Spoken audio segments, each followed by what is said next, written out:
Assalamualaikum warahmatullahi wabarakatuh.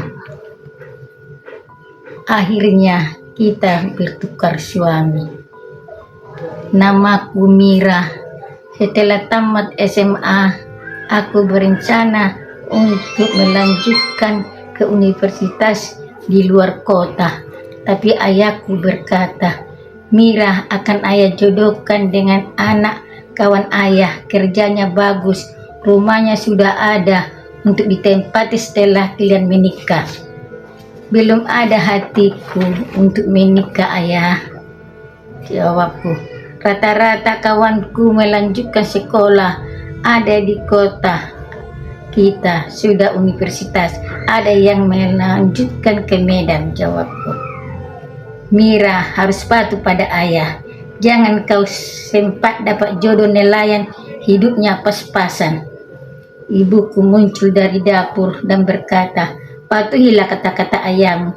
Jangan kau menderita punya suami yang tidak kerja seperti tetangga-tetangga kita.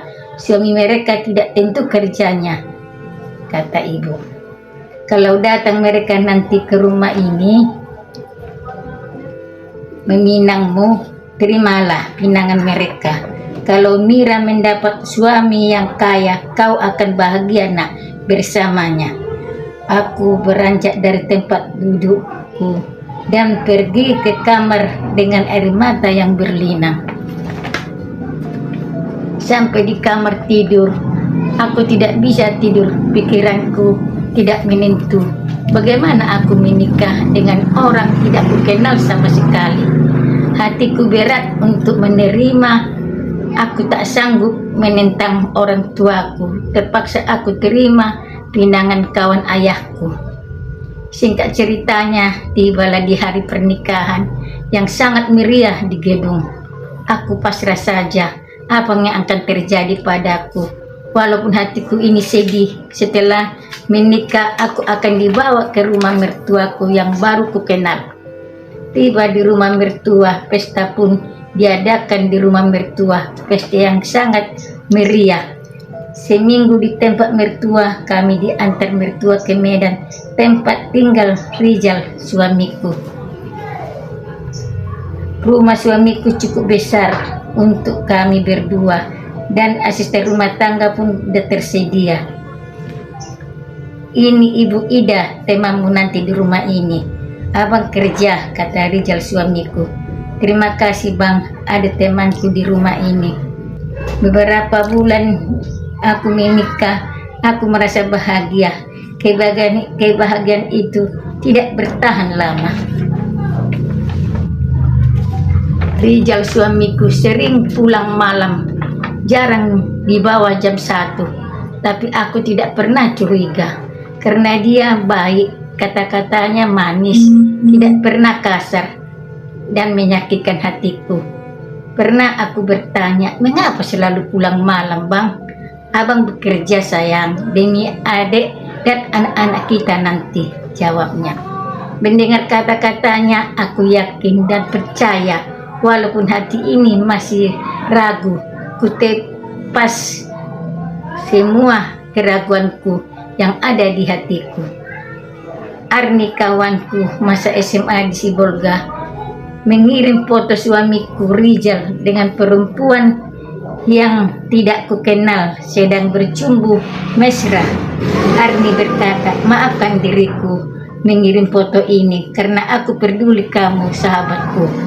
Kulihat foto itu, jantungku mau copot, badanku bergetar menahan emosi yang meluap di hatiku dan bercampur kesedihan yang mendalam.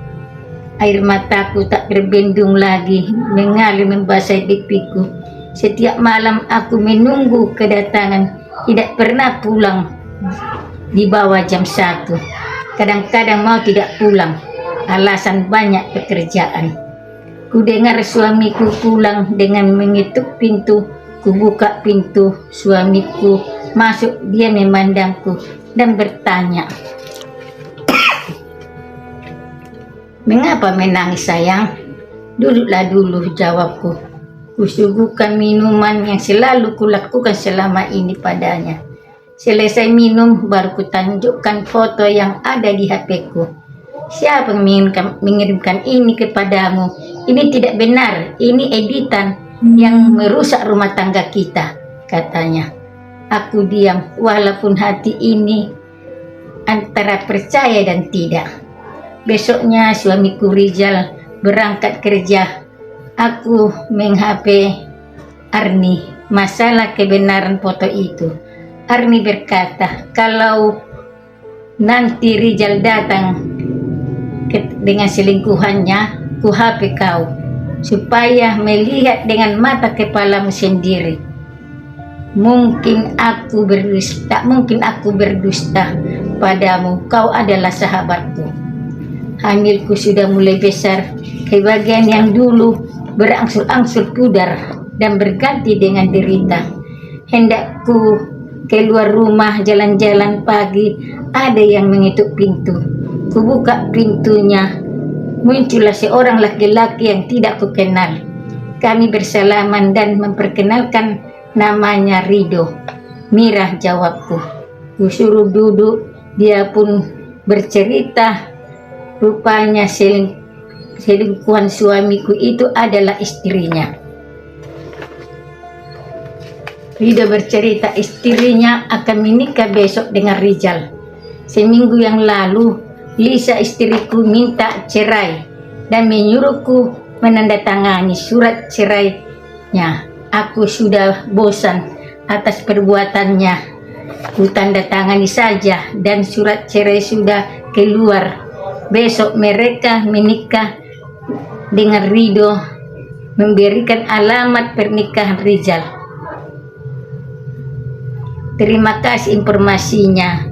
Besok aku datang ke alamat ini, jawabku dengan hati yang sedih. Suamiku tidak pulang semalam. Aku menangis teringat kata-kata ayahku.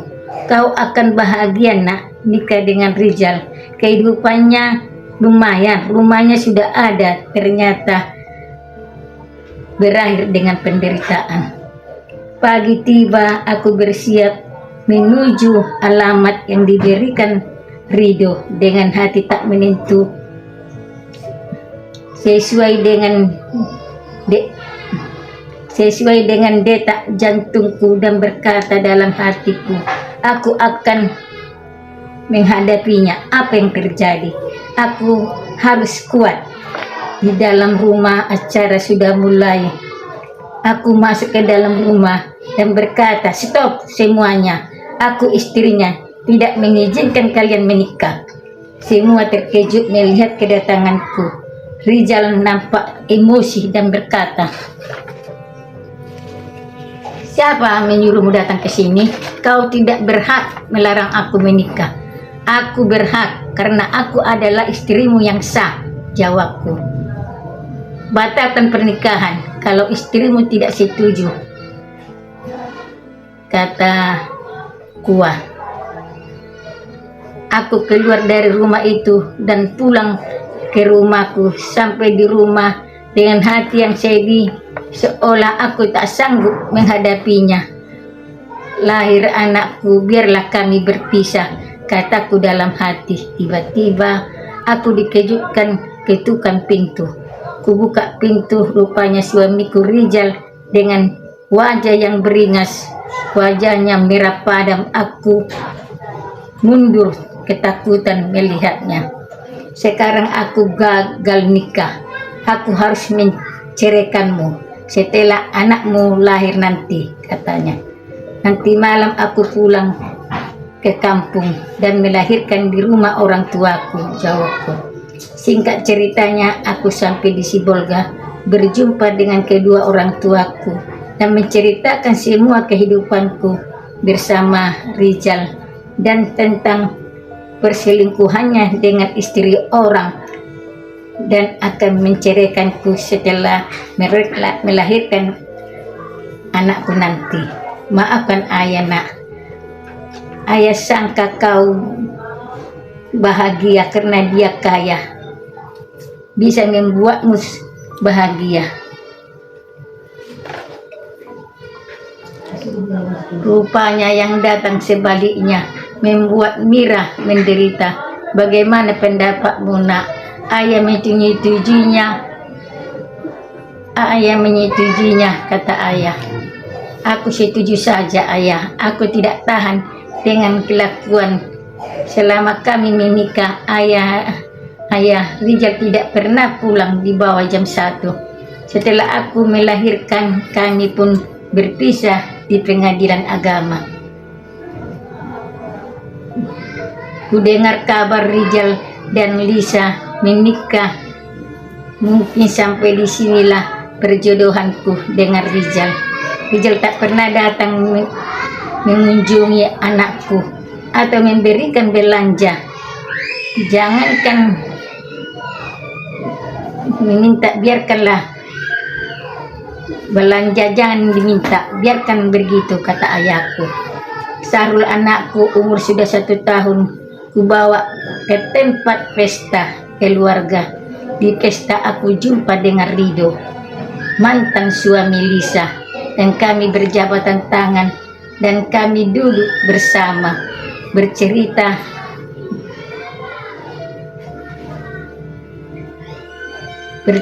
keadaan kami masing-masing, dan kami sama-sama belum menikah. Yang pesta sekarang adik sepupuku, kata Rido. Sudah berapa lama di pesta sepupu Rido? Kami pamit pulang. Sampai di rumah ku bawa Sahrul anakku tidur. Ku pandang wajah anakku sedih. Dia tidak pernah kenal ayahnya, walaupun ayahnya masih hidup, tapi tidak pernah jumpa dan mendapat kasih sayang ayahnya. Sedang merenung nasib anakku Sahrul, terdengarlah HP berdering. Kulihat HP tanpa nama. Aku mengangkat HP itu, rupa yang menelepon Rido. Halo, assalamualaikum. Waalaikumsalam.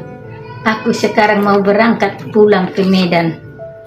Nanti akan kembali ke Sibolga untuk menjumpaimu dan bercerita. Dari mana tahu nomorku? Tanyaku.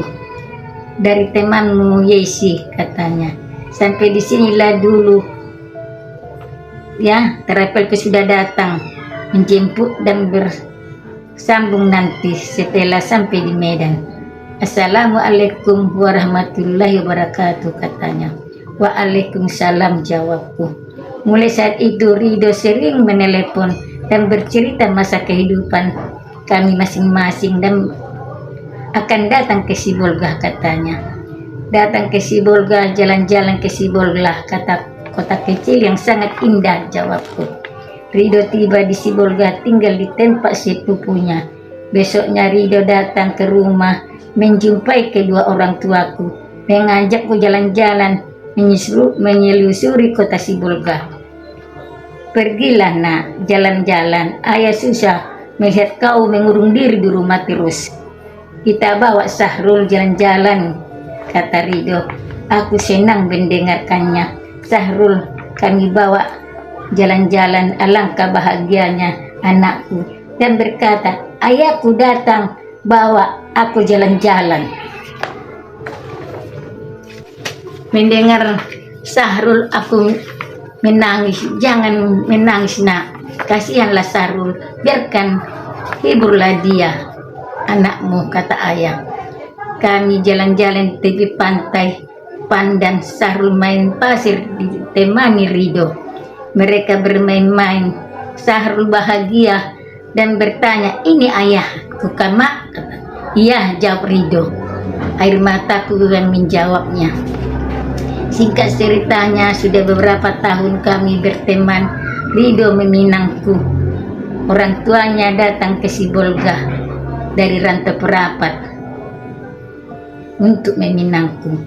Hari pernikahan yang sederhana di Sibolga, langsung dibawa aku ke rantau perapat. Rido bertanya, kita di mana tinggal nanti? Di Medan atau di rantau perapat? Belum sempat aku menjawab, mertuaku menghampiriku.